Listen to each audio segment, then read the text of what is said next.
32 anyos na babae patay matapos tamaan ng kidlat sa mga Tarem, Pangasinan. Nakatutok, Claire Lacanilaw. Nasawi ang 32 anyos na si Mirna Soriano matapos tamaan ng kidlat sa barangay Tokok, Barikir, mga Tarem, Pangasinan. Ayon sa ina ng biktima, tumutulong lang sa pagbubunot ng punla ang biktima nang bumuhos ang malakas na ulan na sinabayan ng kulog at kidlat. Nasa gitna siya ng bukid. At yun nga, sakto na malakas yung ulan at kumikidlat. So sumilong yung biktima natin sa ilalim ng mangga. Unfortunately, natamaan nga siya at doon nga namatay. Pero ako naman, madam, masakit naman sa akin, madam. Kasi bigla, ayun lang naman yung anak kong katulungan ko sa bukid, madam, na nagkukan ng pula.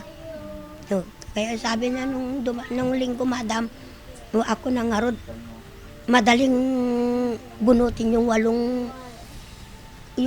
walong tali, sabi niya naman. Labis ang pagdadalamhati ng mga naiwang kaanak ng biktima.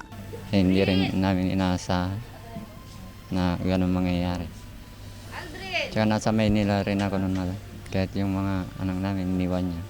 Aalagaan ko naman sila.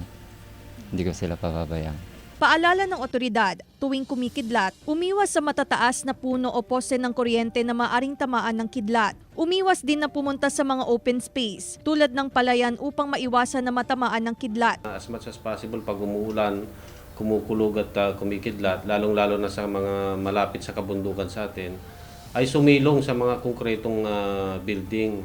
In that way, makakaiwas tayo sa mga ganitong pangyayari. Kasama si Ron Alistair Taniedo, Claire Lacanilaw, 1 North Central Luzon.